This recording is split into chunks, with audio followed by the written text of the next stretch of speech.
Hello everyone, welcome to Surpassing Pressure. In the video, நாம single phase AC circuits problem solve பண்ண போறோம். Single phase AC circuits problem solve பண்றதுக்கு முன்னாடி நம்ம இப்படி ஒரு tabular column போட்டு முக்கியமான formulas பிரிச்சு எழுதிக்கிறது ரொம்ப நல்லது. RL series circuit, RC series circuit, நான் RL series circuit நான் problems போட போறேன் அப்படின்னு சொன்னா இப்படி டேப்லெட் காலம் போட்டு நம்ம முக்கியமான பாயிண்ட்ஸ் முக்கியமான ஃபார்முலாஸை நம்ம எழுதி வச்சுக்கிட்டோம் அப்படின்னா எந்த ப்ராப்ளம் கேட்டாலும் RL சீரிஸ் சர்க்யூட் ப்ராப்ளம் கேட்டாலும் RC சீரிஸ் சர்க்யூட் ப்ராப்ளம் கேட்டாலும் RLC சீரிஸ் சர்க்யூட் ப்ராப்ளம் கேட்டாலும் நம்ம ஈஸியாக என்ன பண்ணிடலாம் ஃபார்முலாஸை எடுத்து எழுதி அதில் சப்ஸ்டியூட் பண்ணி நம்ம என்ன கேட்டிருக்காங்களோ அதை நம்ம என்ன பண்ணிடலாம் ஈஸியாக ஃபைண்ட் பண்ணிடலாம். ஸோ இங்கே RL சீரிஸ் சர்க்யூட் கொடுத்துருக்குறாங்க, இங்கே RC சீரிஸ் சர்க்யூட் கொடுத்துருக்குறேன், தென் RLC series circuit. Inductor value தனியாக கொடுத்தாங்க இல்லைனா கெப்பாசிட்டர் வேல்யூ தனியாக கொடுத்தாங்கன்னா இண்டக்டர் வேல்யூனா ஹென்ரியில் கொடுப்பாங்க, கெப்பாசிட்டர் வேல்யூனா ஃபேரட்ல கொடுப்பாங்க. இப்படி தனியாக கொடுத்துருந்தாங்கன்னா நீங்கள் இண்டக்டிவ் ரியாக்டன்ஸ் வேல்யூ கண்டுபிடிக்கணும். That is XL value and XC value கண்டுபிடிக்கணும். XL வேல்யூனா ஃபார்முலா தெரியும் 2πfL, XC வேல்யூனா உங்களுக்கு தெரியும் 1/2πfC. ஓகேங்களா? ஸோ இதை போட்டு நம்ம என்ன பண்ணிடுவோம், XL XC வேல்யூவை கண்டுபிடிச்சிட்டு அகைன் நம்ம என்ன பண்ணுவோம், இம்பிடன்ஸ் வேல்யூ கால்குலேட் பண்ணுவோம். RL இருந்தால் இம்பிடன்ஸ் வேல்யூ நமக்கு தெரியும் √R² + XL². அதே நேரம் RC சர்க்யூட்டா இருந்தா √R² + XC² அப்படிங்கிற மாதிரி.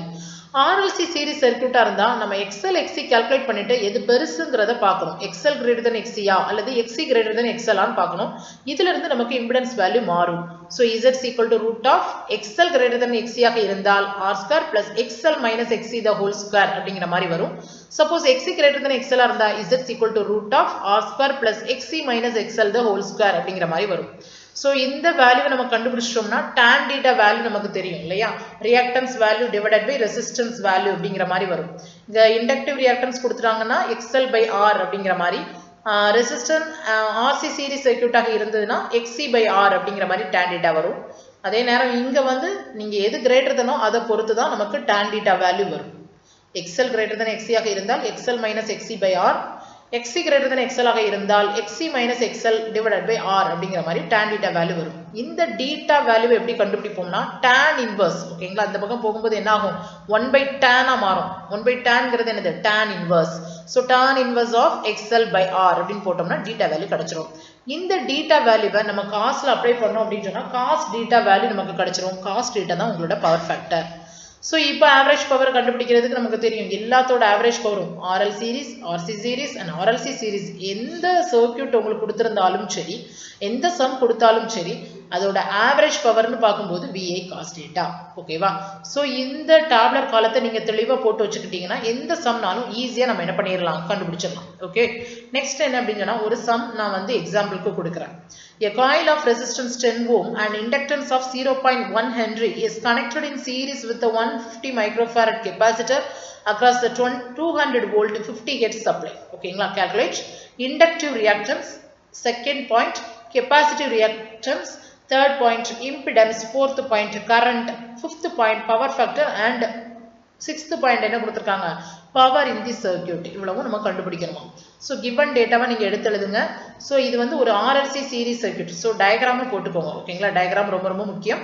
ஸோ டயக்ராம்ல டேட்டாவை நீங்கள் காமிங்க. ஓகேங்களா? ஸோ ரெசிஸ்டரோட வேல்யூ 10 ஓம் அண்ட் இண்டக்டரோட வேல்யூ 0.1 ஹென்ரி, கெப்பாசிட்டரோட வேல்யூ 150 மைக்ரோஃபாரட் கொடுத்துட்டு சப்ளை வோல்டேஜ் எவ்வளோ கொடுத்துருக்காங்க, 200 வோல்ட் கொடுத்துருக்காங்க இல்லையா, 200 வோல்ட் 50 ஹெர்ட்ஸ் கொடுத்துருக்காங்க. So no problem.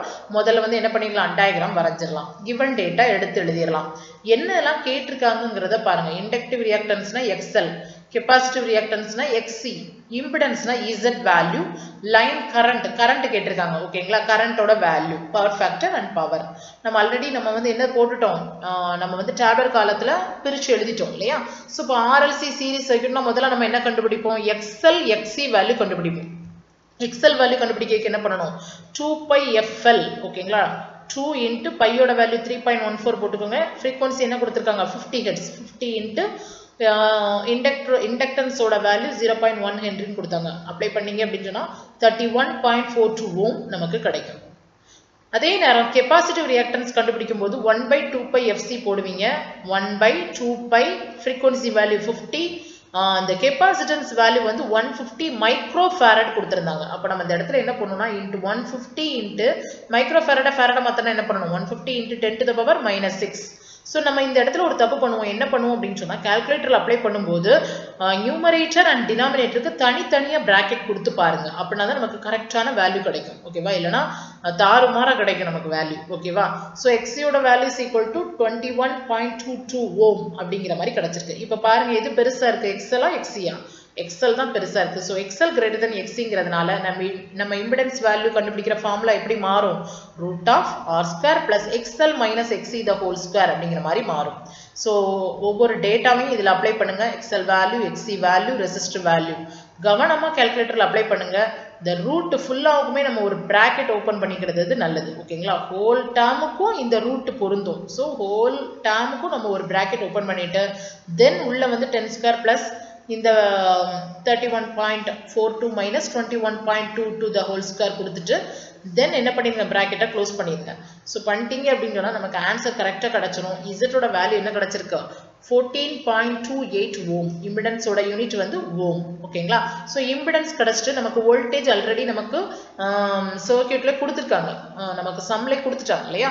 So voltage இம்பிடன்ஸும் கிடைச்சிட்டதுனால நமக்கு கொடுத்துருக்கிறதுனால நம்ம வந்து என்ன பண்ணுறோம், இதை டைரக்டாகவே ஃபார்முலாவில் அப்ளை பண்ணுறோம். நமக்கு Z equal to V by ஐன்னு தெரியும். அப்போ I is equal to V by Z. So நீங்கள் வந்து அப்ளை பண்ணுங்க. வோல்டேஜோட வேல்யூ 200, இசட்டோட வேல்யூ இப்போ தான் கண்டுபிடிச்சோம் 14.28. ஆன்சர் என்ன கிடைக்கும்னா கிட்டத்தட்ட 14 ஆம்ஸ் நமக்கு கிடைக்கும். ஓகேங்களா? ஸோ பவர் ஃபேக்டர்னு கேட்டிருக்காங்க. பவர் ஃபேக்டருக்கு டைரக்டாகவும் நம்ம வந்து ஃபார்முலா அப்ளை பண்ணலாம். Cos theta equal to R by இசட்னு கொடுத்தீங்கன்னா காஸ் டீட்டாவோட ஃபார்முலா அது. ஓகேங்களா? நம்ம வந்து இல்லை டேன் டீட்டா படி நம்ம கண்டுபிடிக்கலாம் அப்படின்னு சொன்னால் tan theta equal to XL. ஓகேங்களா? XL minus XC divided by R அப்படிங்கிற மாதிரி கொடுத்து டீட்டா வேல்யூவை கண்டுபிடிச்சு கொண்டு வருவோம். அந்த டீட்டா வேல்யூவை இந்த இடத்துல அப்ளை பண்ணுவோம். அப்படி இல்லாமல் நம்ம டைரக்டாகவே கண்டுபிடிக்கலாம் அப்படின்னு நினச்சிங்கன்னா பவர் ஃபேக்டருக்குள்ள ஃபார்முலா என்னது? Cos theta equal to R by Z impedance ட்ரையாங்கிள்ல இருந்து கொண்டு வந்திருக்காங்க. ஓகேங்களா? ஸோ இப்போ ஆரோட வேல்யூ, ரெசிஸ்டன்ஸோட வேல்யூ போட்டுருங்க, இம்பிடன்ஸோட வேல்யூ போடுங்க.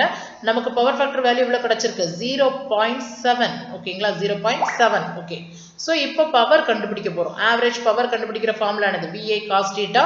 Cos theta வேல்யூ 0.7, கரண்டோட வேல்யூ 14 ஆம்ஸ், வோல்டேஜோட வேல்யூ 200. ஸோ டோட்டலாக நமக்கு கிடைக்கக்கூடிய பவர் எவ்வளவு? 1960 வாட்ஸ் நமக்கு கிடைச்சிருக்கு. 1960 வாட்ஸ் நமக்கு கிடைச்சிருக்கு. ஓகேவா? நீங்கள் கண்டுபிடிச்ச எல்லாத்தையும் அவங்க என்னென்ன கேட்டாங்களோ அதுக்கு ஆன்சர் மாதிரி நம்ம என்ன செஞ்சிடணும்? எடுத்து எழுதிடணும். இப்படி எடுத்து எழுதுனா வேல்யூ பண்ணுறதுக்கு ரொம்ப ஈஸியாக இருக்கும். ஓகேவா? ஸோ இப்படி எடுத்து எழுதிச்சிங்கன்னா டோட்டலாக உங்களுக்கு 10 மார்க் கொஸ்டின் அப்படின்னு சொல்லும்போது 10 மார்க் ஈஸியாக நம்ம என்ன பண்ணிடலாம்? வாங்கிடலாம். ஓகேவா? இப்படி தான் நம்ம என்ன பண்ணணும்? ஃபார்முலாவில் அப்ளை பண்ணி நமக்கு கொடுத்துருக்க வேல்யூஸை ஃபைண்ட் பண்ணணும். ஓகேவா? Okay, thank you.